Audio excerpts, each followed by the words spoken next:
Hey, this is Drei, and welcome to the Coffee Breakers Club podcast. This is episode 55 of this podcast, and thank you for joining me.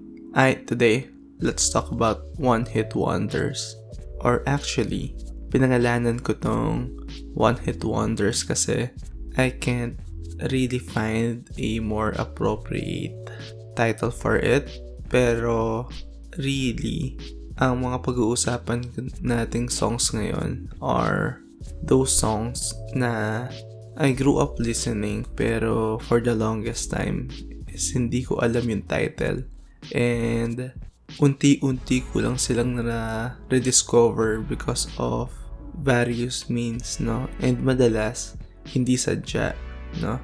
Or na alam nyo ba yung ganong scenario na sample may narinig kang song sa radyo and it's very very familiar to you, and it is a song from your childhood na nalimutan mo lang or hindi mo alam talaga yung pamagat, and then kapag na-discover mo ulit siya, sobrang saya, diba? So, ito yung mga songs na yun, and the 90s has a lot of these songs na in a way, yung mga songs na to na one-hit wonders kasi ang mga artist na to is madalas sa hindi, ito yung tanging song na sumikat dito sa Pilipinas, na since nga ito lang yung song nila na sumikat, hindi mo kaagad ma-associate sa kanila yung song na to. So, dagdag yun sa hirap ng paghanap ng title ng song, 'di ba? So, bali nung panahon kasing yun, noong 90s, wala pang internet, 'di ba? Dahil doon, wala kang way to really research about it, no? The only place that you can listen to these songs is the radio. And yung radio, say if you're listening to a certain radio station, and kahit ano radio station pa yan, hindi nila sasabihin yung pamagat ng kanta kapag pinatugtog nila. Sobrang dalang lang ng mga ganon. Madalas kapag countdown lang. Pero kapag yung typical playing of songs lang, they won't be saying what the title of the song is and who is the artist is, diba? So, kapag meron ka na-tripan na kanta sa radyo, good luck, diba? Kung nung panahong yun, di mo talaga siya malalaman. And, ayun nga, dahil doon, ang daming mga songs na nabura lang or nabaon lang sa alaala. And, kapag naalala mo sila, and tinry mo silang hanapin ngayon, medyo mas madali, pero sample, hindi mo alam yung mga lyrics, 'di ba? Ang alam mo lang yung tono, o 'di ba? Good luck sa iyo sa pag-Google mo ng tono para mahanap mo yung kanta. And since high school, inipon ko yung mga kantang to na songs from my childhood. Tapos na-rediscover ko sila starting from my teenage years hanggang ngayon. And it's a pretty exciting hunt, kumbaga. Kaya I would like to share them to you kasi there might be songs here na matagal mo na rin hinahanap pero for some reason hindi mo rin sila mahanap tulad ko dati. So, ayun, I'll be listing down 30 songs or actually 31 kasi merong isang artist dito na dalawa yung kanta na kinuha ko from him, no? So, bali 31 pero since magkasunod lang sila and isang artist lang siya, so I considered it as one. Ayun, so bali 30 songs, and then I'll actually play these songs sa episode na to na medyo risky. So I really tried looking for a way to play these songs without repercussions, no? And this might be taken down. This episode might be taken down because of this songs kung i-copy strike ng original artist or hindi, pero it's a gamble I'm willing to take just to share these songs to you. And with that, a bit of a disclaimer na hopefully with this disclaimer would be enough, na I don't think it will be para payagan or hayaan nilang gamitin ko yung mga songs nila, hopefully. But yeah, for disclaimer lang, na I don't own these songs. Definitely, diba? I don't own these songs, and I actually credited, all the artists and the record labels that owns these songs, both in the description, and kapag ginawa ko na tong video format, I'll be flashing all the artists' name, yung title ng song, and yung record label din, if I can find it, sa screen para they will be properly credited for the songs. So again, I don't own the songs and I'll be crediting all the artists and record labels. And the main purpose of me playing these songs is ayun nga, for people to hopefully rediscover their songs, and ayun, ma-share ko lang yung mga songs na to na very, in a way, important sa akin kasi they were part of my childhood, parang ganyan. So without further ado, here's the list in 5, 4, 3, 2, 1. Hi, it's Drei here. This part is supposed to be where I play the 30 plus songs. However, due to YouTube's copy strike system, I can't do that. Instead, I listed all the songs in the description box below, and I added the link to the actual episode where you can listen to the original cut, and there you can listen to the songs. Thanks. And there you have it. Those are the 30 or 31 songs na ang tagal kong hinanap na since high school until now. Hinanap ko talaga sila, and fortunately mas mabilis na maghanap ngayon dahil sa internet tsaka sa Spotify. Diba? So ayun, sana meron kayong na kitang songs sa listahan na to na matagal nyo na rin hinahanap, and ayun, diba? Sound trip lang na pwede nyo silang pakinggan ngayon sa Spotify or somewhere else, no? And with that, let's go to our 3-in-1 questions. First, anong favorite song mo from the 90s or early 2000s?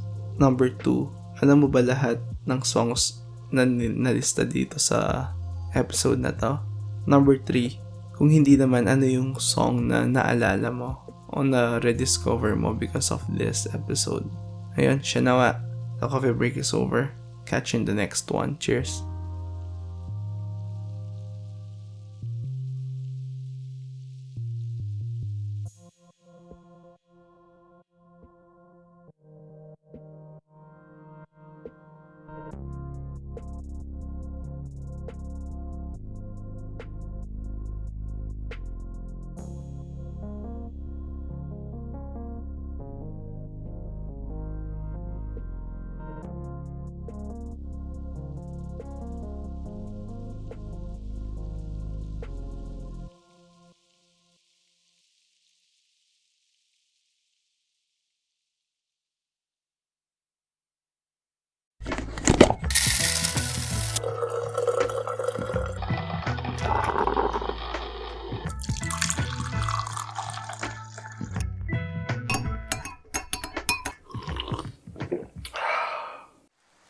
Hey, this is Drei, and welcome to the Coffee Breakers Club podcast.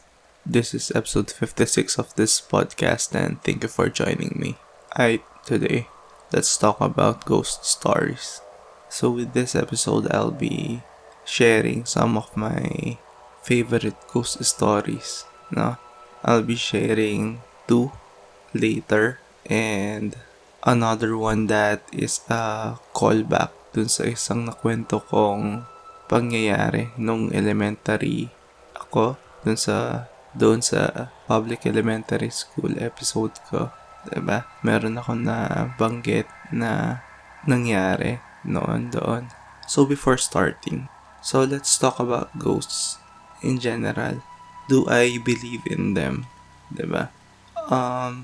In all honesty, hindi ako masyadong naniniwala na meron, just because I still don't have an experience in actually seeing one. And if they do exist, I hope it stays that way, no? Because there's a lot of people na claiming to have seen one, ganyan. And some of these people, at first din, hindi rin sila naniniwala. Tas nung na-experience nila, ayun, nag-convert na sila into believers, 'di ba? But though hindi ako masyadong naniniwala na meron nga, that doesn't mean that I'm stupid enough or brave enough to say, halimbawa, merong notorious na haunted house dyan, ganon, di ba? Or abandoned hospitals, ganyan-ganyan. Is I'll be brave enough to go there alone, ganyan. Kung may kasama, okay lang. Pero, I guess, because of the stories, no? The imagination running wild while being in those situation, kahit hindi ka masyadong naniniwala, is mararamdaman mo pa rin yung takot, diba? Yung may konting takot pa rin. As for, halimbawa, horror stories o kaya mga horror na movies, ganyan, I'm not particularly fond of them as well, no? So, in general, I don't really like or am fond of this subculture, no? But then again, syempre, there are certain stories, no? Ganyan, or certain, say, movies na tatatak pa rin sa'yo, ganun, or sobrang may imprenta sa isip natin na hindi natin sila malilimutan. And I have a couple of those stories na that I could share later. And speaking of horror stories, no, there has been a lot of shows sa TV na nagre-revolve sa idea na to. But only a few yung mga pumatok talaga or naging sobrang successful, diba? Example, yung nginig, ganyan, kakaba-kaba, diba? Pero yung pinaka-OG dito or pinaka pangmalakasan is yung annual Halloween special na Magandang Gabi Bayan ni Noli De Castro, no? So another 90s thing, I know, but they are really good. And actually parang kapag sinabing Magandang Gabi Bayan sa mga ka-generation ko, itong kaagad yung mas naaalala namin versus dun sa kung ano ba talaga yung typical na dinidiscuss sa mga episodes sa Magandang Gabi Bayan. Parang sobrang pumatok kasi nung Halloween or horror special ng MGB. Dalong-lalo na kapag sinasabayan ng boses ni Noli De Castro. Sobrang iconic talaga. And with that, I would like to share, sabi ko nga, 2 stories and then another one yung parang callback or a review, no? Nung isang nakwento kong semi-ghost story dun sa nauna kong episode dati. So, unang kwento na gusto kong i-share is called, or I've entitled, The Apartment, no? So, for this story is actually originated from the barangay, no? Or the barrio that I grew up with, no? So, very local ito sa amin. So, favorite ko yung story na to kasi nakwento ito nung kuya ko nung isang gabing brownout sa amin, and then nagkwentuhan lang kami ng mga ghost stories. Diba? Napaka-epic. I think umuulan pa nun eh. Kaya nag-brownout kasi merong bagyo. So, brownout, umuulan. Tapos, gabing-gabi na, nakatambay lang kami sa kwarto ng parents namin. Tapos, meron lang isang kandila. Ganun. Tapos kinuwento niya to. So, sobrang epic nung setting. Ganyan. Sobrang tahimik. Ganyan. So, ayun. I would like to share it with you as well here. So, The Apartment. So, sa barrio kasi namin, sobrang lapit lang niya sa Clark, no? Sa Clark Airfield. So, with that being said, there's a lot of people, no? Working sa Clark, and then nakatira din sa barrio namin. And of course, there's a lot of people na dayo, 'di ba? Coming from different places, and then nagsettle na lang sa barrio namin because say so the head of the family, let's say, is working in Clark, parang ganon. So there's a few houses, okay, that have been turned into, say, apartments, ganyan, or boarding houses, let's say, they are converted para maging ganon, para parentahan ng mga may-ari, diba? So, para may konting pagkakakitaan. So, for this apartment in question, it was actually a house, no? Wala naman siyang katabi. Pero, since pinaparentahan siya, parang naging apartment na siya, di ba? And then, this particular house has been the subject of many other stories na notorious ito as one of the more, say, haunted na houses sa barrio namin. Stories of like duwende, ganyan, kapre, ganyan. Kasi meron din itong parang puno ng mangga, ganyan. So, even as kids, alam namin na medyo maraming kwento surrounding that house. So, medyo iwas kami sa bahay na yon, ganyan.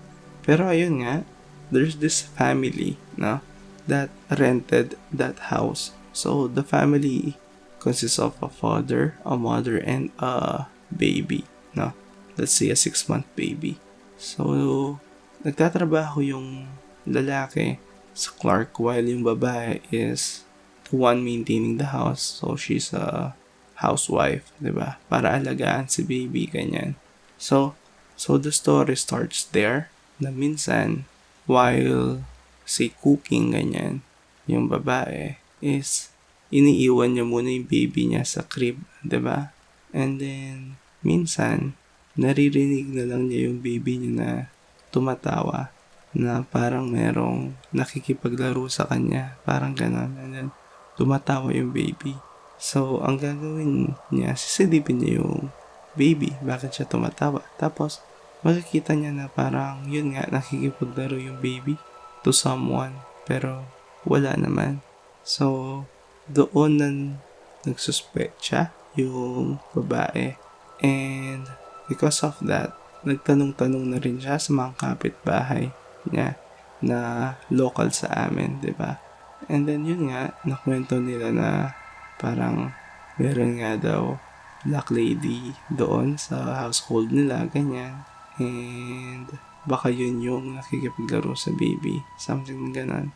And I think, though siguro natakot, diba, yung babae, it wasn't enough for them to move out of the house, diba? Parang, I guess, kinimkim na lang niya, diba? Yung mga kwento, mga kapitbahay niya. But there was this one incident where siguro ito yung naging dahilan kaya umalis din sila sa bahay. It's because sinasabi na mga kapitbahay nila na there is a chance na yun ngang black lady na yun is actually in love, ganon, with the husband, diba? And it's actually thinking na siya yung asawa nung lalaki and yung bata is anak nila. Ganon, parang na-in love siguro yung multo dun sa lalaki and then it thinks na siya yung wife and the baby is actually hers. Ganyan, diba? But there is this one incident where siguro nga ito yung pinaka naging dahilan or last straw para mag-move out na sila. So, ganito yung nangyari. Remember, there is a hunch na in love nga yung multo dun sa lalaki. So, ganito naman yung nangyari or na-experience ng lalaki. There is this one incident where kinailangan ng lalaking maglakad pauwi sa baryo kasi namin since nga sobrang lapit lang yun sa Clark. And kapag ginabi ka, the only way that you can go home is riding the tricycle na medyo mas mahal, syempre, versus a jeep, diba? So, for this particular night, naglakad na lang, no? Naglakad na lang yung lalaki pa uwi. And then, yung daan pa uwi kasi is sobrang dilim and sobrang walang, as in walang ilaw, kanyan. And then, there are no people or along that road, no? parang barrio road siya na wala talaga nakatayong mga bahay, ganyan-ganyan. So, it's a very long walk. Parang more than a kilometer yon. And then, kapag nilakad mo yan, ang una mong makikitang ilaw, okay, is yung malapit dun sa school namin. And then, meron lang poste doon na ilaw. So, yun yung pinakauna mong masisilayang kabihasnan, kumbaga. So, while walking, biglang umaambon ng konti. So, ang ginawa niya, syempre, binilisan niya konti yung lakad niya kasi, ayun na nga, medyo uulan na, diba? And then, napunta na siya dun sa part na medyo abot tanaw mo na yung ilaw, yung poste ng ilaw. So, abot tanaw na niya. So, lalo niyang binilisan yung lakad. Diba? Lalo niyang binilisan yung lakad. Pero, naglalakad. Nakuha na niya mapagod. Pero parang hindi lumalapit sa kanya yung ilaw. Parang hindi siya gumagalaw.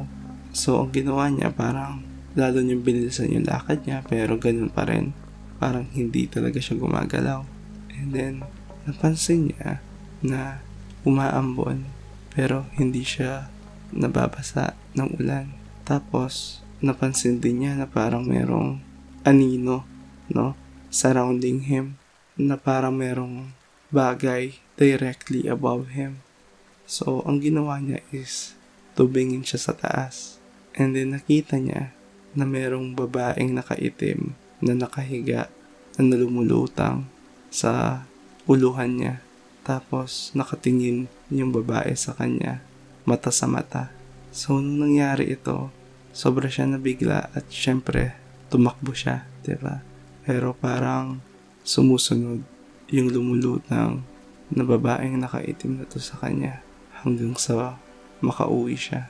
So, ayun, yun yung end ng story. And ang sabi-sabi is after yung incident na ito is umalis na yung pamilya na to sa bahay na yan.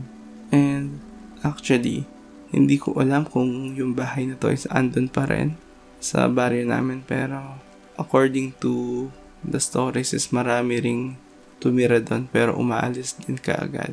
And ang sabi-sabi is dahil daw sa black lady na to na nakatira doon. So yun yung first story. Yung second story na i-share ko is ang pamagat Cuba. And this story came from our school, no? Nung high school naman. So, syempre, sobrang automatic na maraming ghost stories surrounding any school, no? Public elementary school yan, or private universities, or private schools. It's the same. There's a lot of ghost stories surrounding any of those institutions, diba? So, our school is no different. Merong mga homegrown stories dito. And this particular one is tumatak sa akin to. Parang ang daming istorya pero ito na lang yung naaalala ko, no, from that particular school. So, the story goes like this. There is this guy na Cuba working as a janitor sa school namin. So, janitor siya, and then while working, na-in love siya dun sa isa sa mga fourth year high school students during that time. So, ang ginawa niya nung una, parang tinitignan-tignan lang niya, ganun, kasi he knows na parang wala siyang chance dun sa babae, diba? Not because janitor siya, but because of his condition. Na yun nga, Cuba siya. So, hanggang tingin na lang siya nung una. Pero, bago mag-graduate yung student, he decided to confess, no? He decided to confess to this particular student. And then, nung nag-confess na siya, na tinurn down siya, or binasted siya nung estudyante, diba? And then, the story goes na pinagsalitaan pa siya ng masasakit or masasama nung estudyante, much to the despair of this Cuba, no? Sobrang nasaktan siya. So, hindi niya siguro kinaya yung kahihiyan or yung mga salitang binatawan nung babaeng minamahal niya, no? That he decided to kill himself, no? Nang suicide siya by going to the rooftop, no? Nung isa sa mga buildings namin sa school. It's called APS, no? Yung APS building, and then tumalon siya doon. So, syempre, namatay siya. Diba?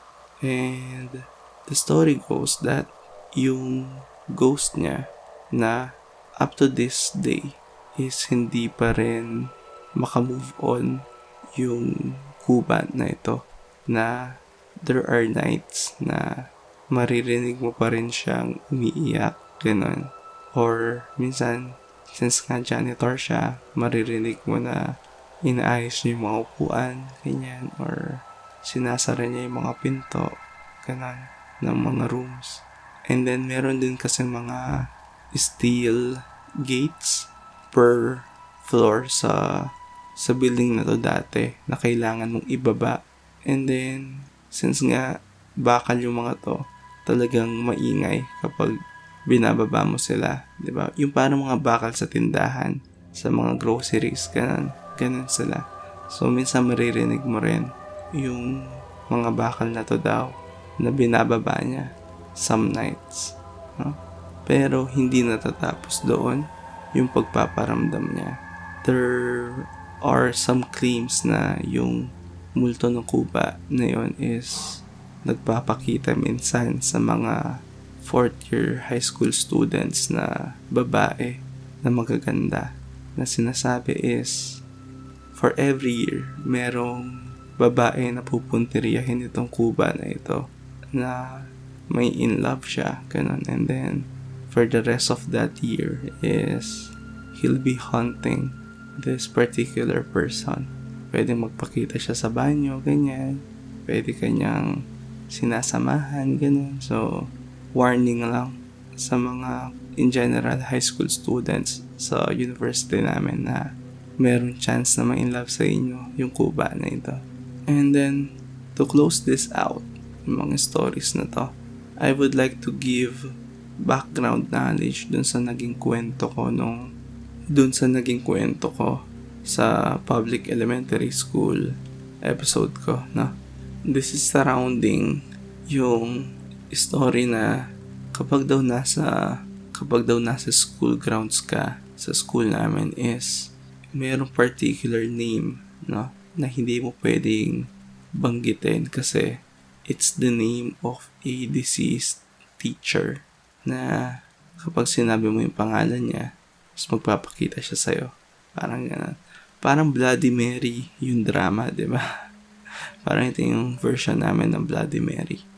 Pero the name that you can't utter sa school grounds namin is actually Sir Sigwa. So his name is, or his surname is Sigwa, no? And ayun nga, ang kwento dito is there is this Sir Sigwa na nagtuturo dati sa school namin, and then for some reason I don't remember na is nagpakamatay siya sa school grounds namin, and ever since hindi na natahimik yung kaluluwa niya, ganun. And then whenever you call his name, no, as long as nasa school grounds ka namin is magpapakita siya sa'yo, parang ganun. So yung mga nag-aaral din dun sa school na yon, so wag niyong babanggitin yung pangalan niya, kung hindi makikita niyo siya.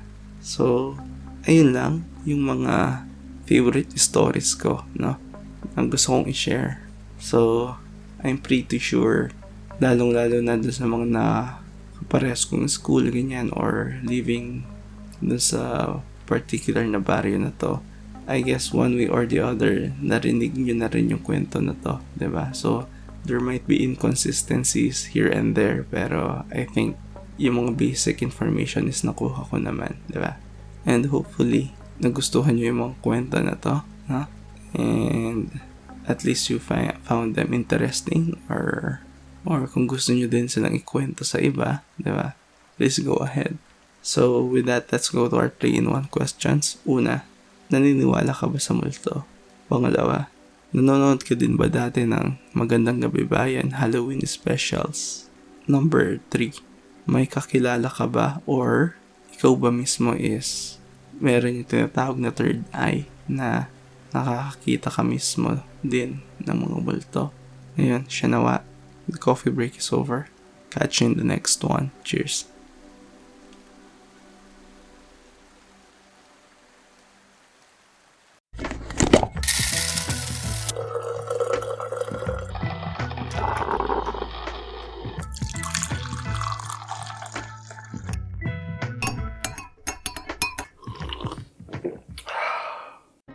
Hey, this is Drei, and welcome to the Coffee Breakers Club podcast.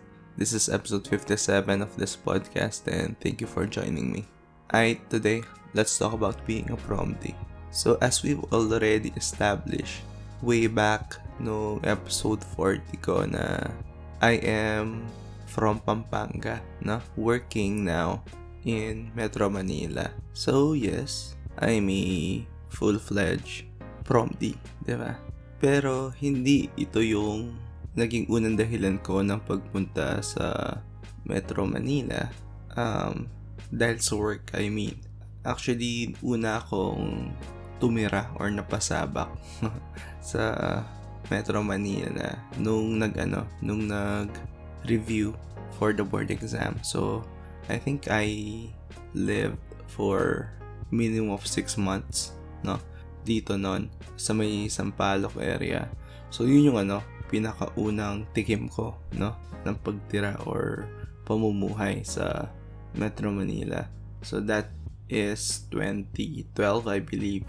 And nung mag-work na, yung pinakaunang work ko talaga sa Pampanga pa rin, I worked as a college professor for 9 months, and then late 2013 natanggap ako sa work sa Makati naman.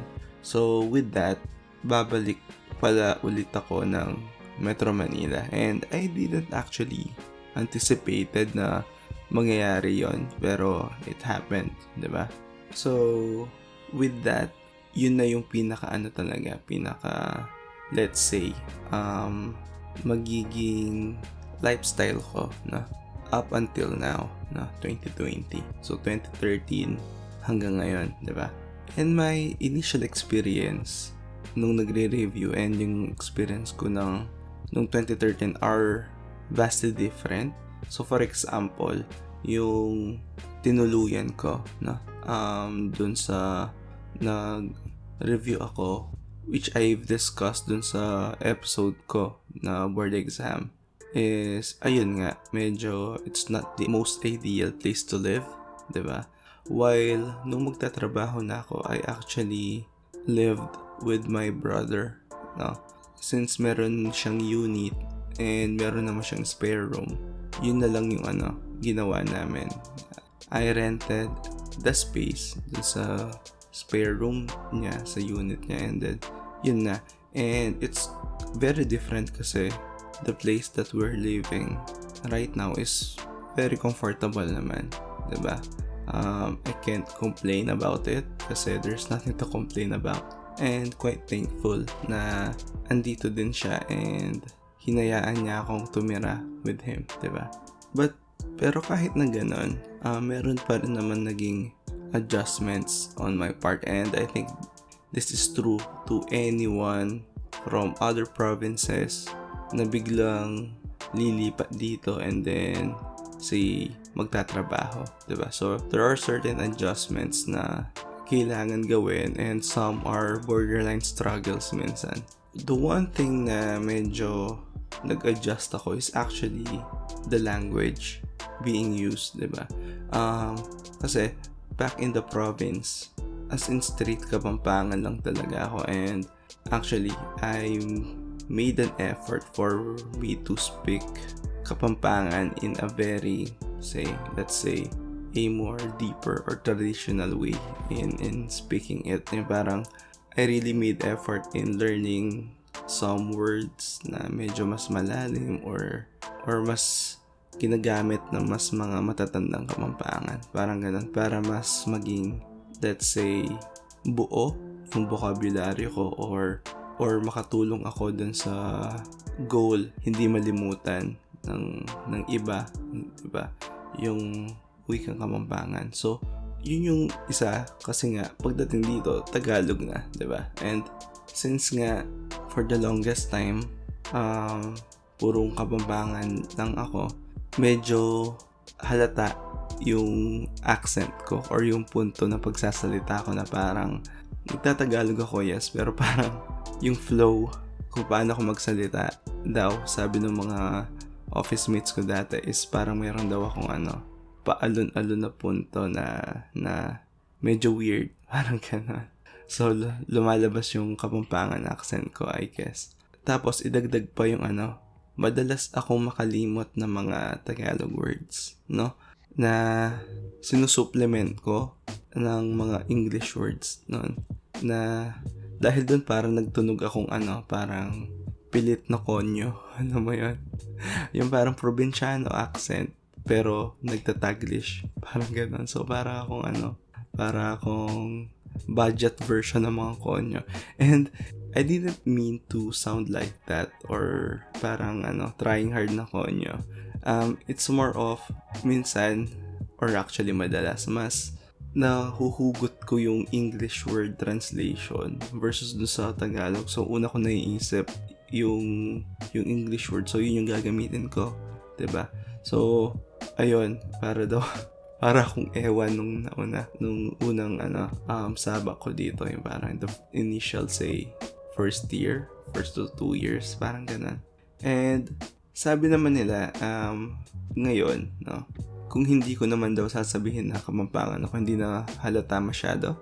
So I guess nakapag-adjust na ako and I got better, no, in trying to mimic how the Tagalogs are talking. And then, the next one na medyo naging struggle sa akin, which is, I think, this is true naman, no? Then, sa mga dayo, diba? Is getting around is a challenge nun sa akin na puro lang akong kasi wala rin sa ugali ko yung yung lumabas paggabi, ganyan, or looking for a place to have fun, ganun. Parang, sa bahay lang ako lagi. So, ang ginagawa ko, trabaho, bahay, halos ganun lang. Pumupunta ako ng mall, ganyan, every now and then, or sa mga fast food chains, ganyan. But, that is more on sa food or kung meron akong kailangan bilhin. Pero yun lang, yung mga major spots lang yung alam kong puntahan. Say kung merong pinag-uusapan na place, in particular, ganyan, hindi ako nakaka-relate, or say, sasabihin na, uy, napuntahan mo na ba to? Or, alam mo ba ang puntahan to? Matik na hindi. And, true naman na, dahil lang yun na, bagong-bago lang ako dito, diba? So, that is expected. Pero, naging struggle siya kasi nga, hindi rin ako nga ganun na, mahilig maglibot, something na ganyan. So, parang wala akong sense of direction, tsaka wala akong sense of, of knowledge of how far or how long the travel time is from one place to the other. So, halimbawa, nasa Makati, hindi ko alam kung saan yung Pasay. Ano sasakyan ko pupuntang Pasay, yung sasakyan ko pupuntang sa Pasig, pupunta ako, ganyan. Yung mga lang alam ko is kung ano yung along EDSA. Just because yun yung dinadaan ko kapag uuwi ng probinsya, diba? So, now, medyo okay na naman. Marami na rin ako napuntang iba't ibang lugar outside my usual spots. Pero halimbawa, meron akong kailangan puntahan ulit. Kahit napuntahan ko na siya ng say 1 to 2 times, madalas kailangan ko pa rin mag-research or magtanong para malaman kung paano makapunta doon using the public transport or commuting there, parang ganyan. Without relying too much sa Grab or Angkas, diba? And the last one na medyo naging struggle sa akin is finding good food. Quote-unquote good food. yung sinasabi kong good food na to, it's more of the dishes that I grew up with, no? Back in the province na, to my surprise, wala dito. And I thought those, say, dishes are universal. Hindi naman. Yung parang nationwide na niluluto. Parang ganon. Parang adobo, di ba? Lahat nag-aadobo. So I thought ganon din yung ibang mga food na I grew up eating. Kumbaga. So like sipo and ganyan, bulang lang. And other home-cooked meals din na sobrang nakasanayan kong kainin. And ayun nga, pagdating dito, though meron namang mga karinderya, diba? Meron din mga karinderya. Pero siguro kung mag-statistics tayo, parang 1 or 2 out of, say, 15 karinderya are good versus dun sa mga sakto lang, too bad. Parang gano'n. So, ang hirap humanap, diba? So, kung gusto kong kainin ulit yung mga ganong klaseng food, I need to cook them, diba? For myself. And hindi sa lahat ng oras may sipag or may time para magluto, 'di ba? And madalas nag-a-arrive lang din tayo sa sa pagbili ng fast food, ganyan. O kaya sa sandwich na lang, ganyan, 'di ba? So, yun yung mga naging personally, yun yung mga naging struggles ko. So, yung isang struggle na hindi ko masyadong naramdaman is yung struggle ng pag-settle in sa new place na titirahan ko, kasi nga nakatira ako sa unit ng kuya ko, so it's quite comfortable, ganyan. It's quite safe and everything. So yun yung one thing na hindi ko na-experience na sobrang na-experience ng iba, and actually yun yung pinaka naging struggle ng iba, to the point na minsan yun din yung nagiging dahilan kung bakit ayaw na nila ulit dito and babalik na lang sila ng probinsya, diba?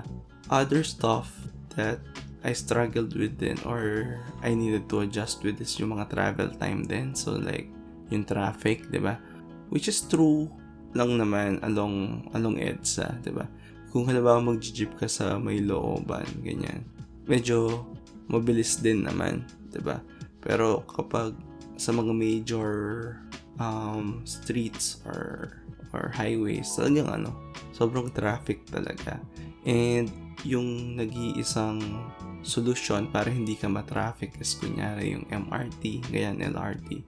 Sobrang siksikan naman, lalo na sa MRT, which is the only train that is available to me, or actually going to work, yun lang talaga yung train na sasakyan ko.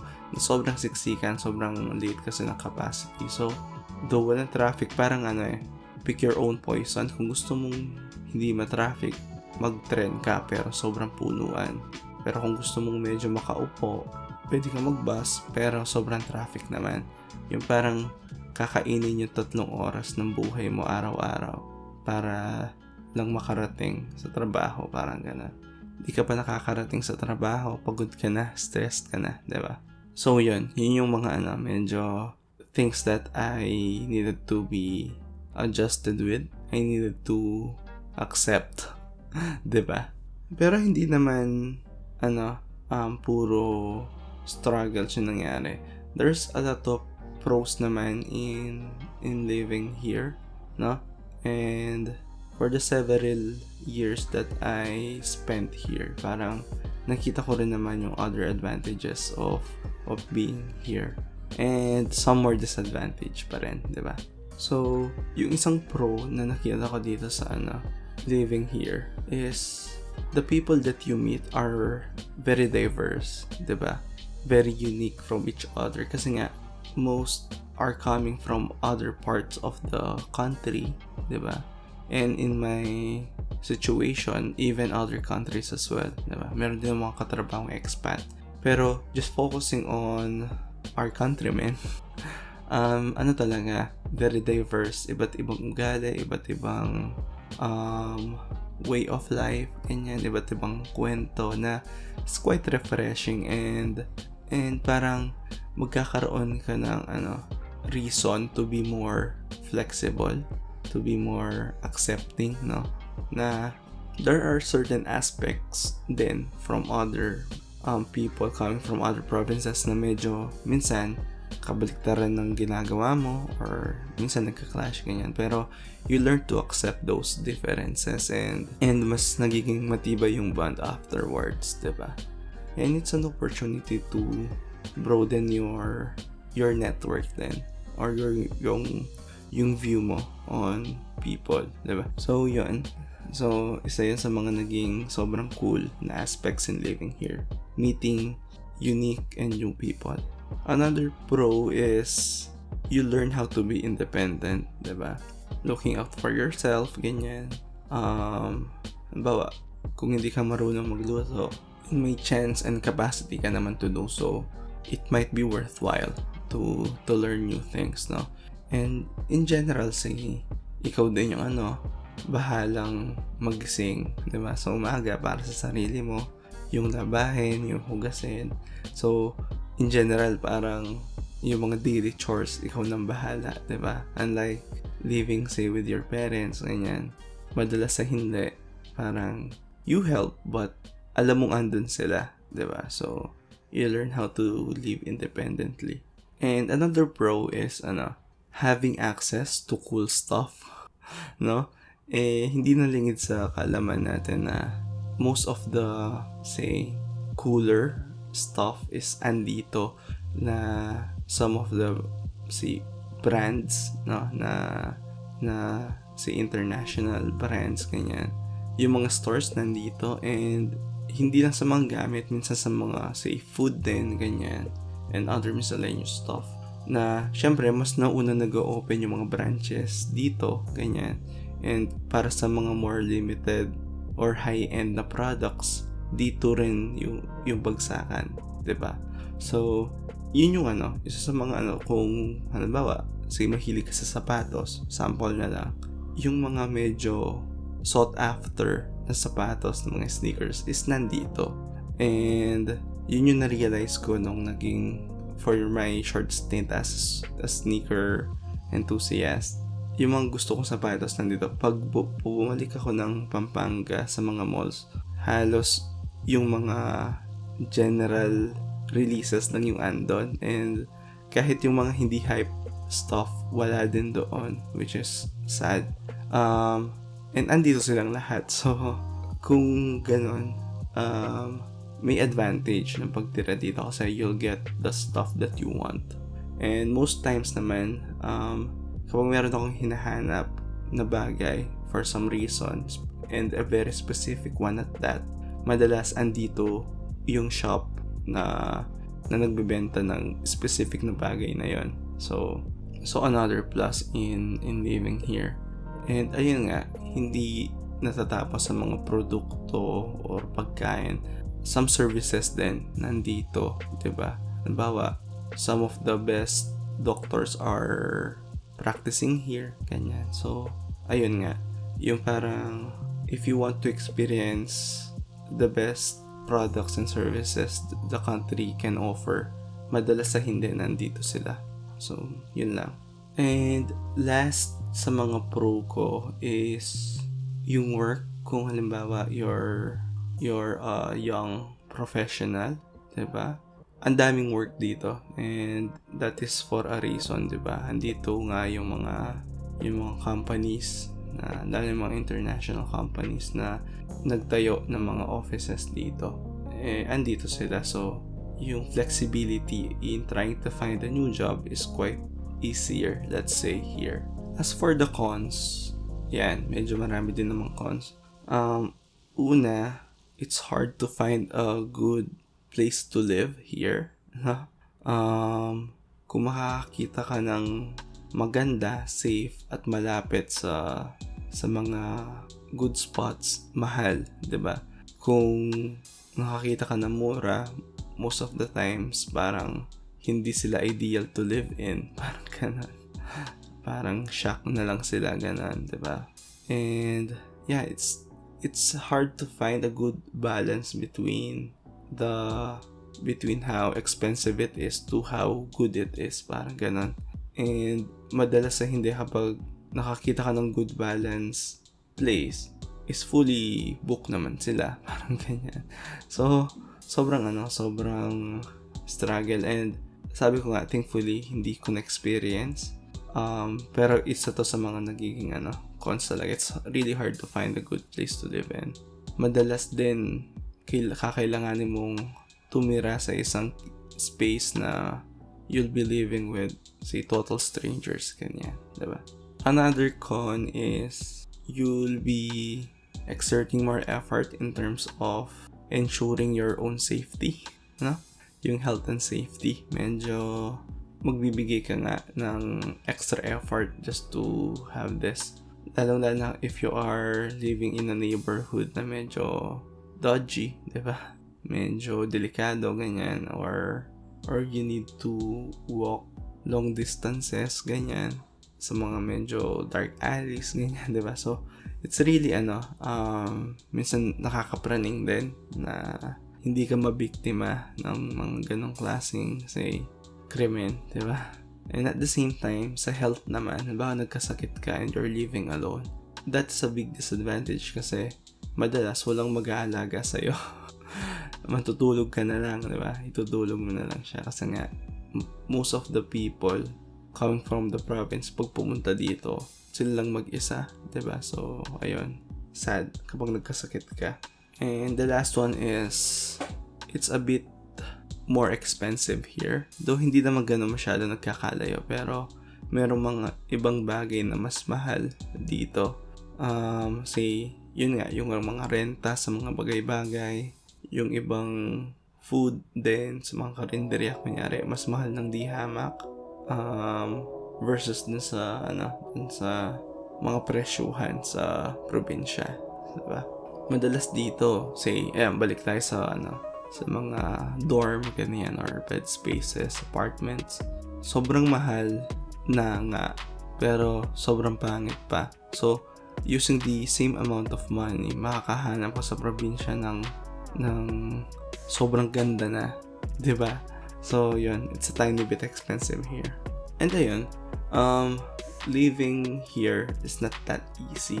Pero, meron namang mga diskarte para at least malesen ng kaunti yung burden, diba? Or you'll find it easier to live here, diba? By doing some stuff. And these are my realizations or advices that I could give, no? Sa mga bagong Promdi na papunta dito. So, una, really look for a good place to live in or a good neighborhood to live in. Now, and when I say this, parang give the extra effort, no? Go for the extra mile in trying to find one. Kasi it will make your lives easier, no? Yung parang hindi mo na iniisip kung safe ba or hindi ka na mag-struggle sa traffic kung nakakuha ka na medyo mas malapit, ganyan. And I know it's easier said than done, pero if you can, please do so. And yung isang pwedeng discarding gawin kasi, lalong-lalo na kung magtatrabaho ka, diba? Dito, and then, in an office setting, may makikilala ka, diba? Na, say, co-employees mo. So, kapag naging close na kayo, you can actually ask them, diba?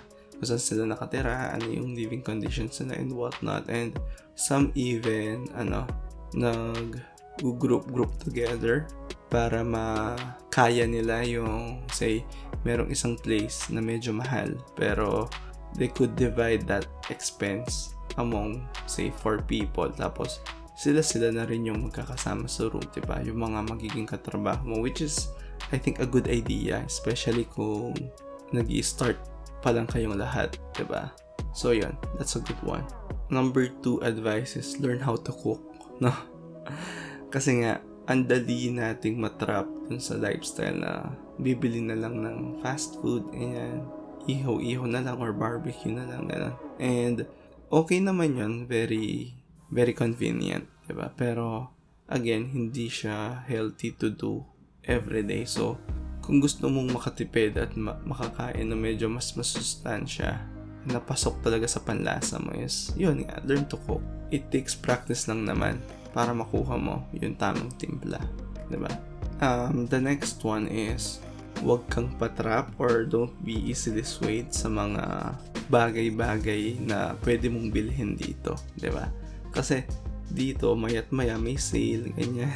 May March Madness sale, every month merong 50 to 70% sale sa iba't ibang klaseng mall, ganyan. So, I guess for me, naging biktima din ako nito nung una na overwhelm ako na, ay wow, ang ganda nito, tapos 50% off, ganyan. So, bibilin ko na. Tapos next month, meron na naman pala. Parang gano'n. So, it's easy to be trapped or swayed sa mga ganito. Pero, paglabanan mo, no? Huwag kang pabiktima kasi nga, ayun, you can only use some of this stuff, no? Hindi mo naman talaga kailangan yung iba dyan. So, be mindful, diba? Be mindful of this conditioning ng mga kumpanyang to. And the last, piece of advice that I could give you is simply be you. You are in a unique position where you are now parang representing, diba? Not just you, but how they see the province that you came from. Parang ganyan, diba? Dito nabubuo yung mga stereotypes diba? So, ayun nga, don't be too stressed out regarding how you represent yourself. Just be you, kumbaga. And parang ipakita mo lang kung ano yung good side, diba? Of being, say, Kapampangan, Ilocano, Cebuano, and whatnot. Kasi, sabi ko nga dun sa mga naging pros ko kanina, yung pinakauna is meeting very unique people. So, you don't need to adjust yourself too much para magmukha kang, say, taga dito, diba? It's better for you to be who you are, and then, mas appreciated yon ng iba na makakilala ng someone as unique as you, diba? Ayun lang. So with that, let's go to our 3-in-1 questions. Una, Promdi ka din ba? Kung oo, ano yung probinsya mo? Pangalawa, ilang taon ka nang naninirahan dito sa Metro Manila? And last one, paano ka nag-cope and gaano ka katagal nag-cope sa bagong surrounding mo? Ayun, siya nawa. The coffee break is over. Catch you in the next one. Cheers.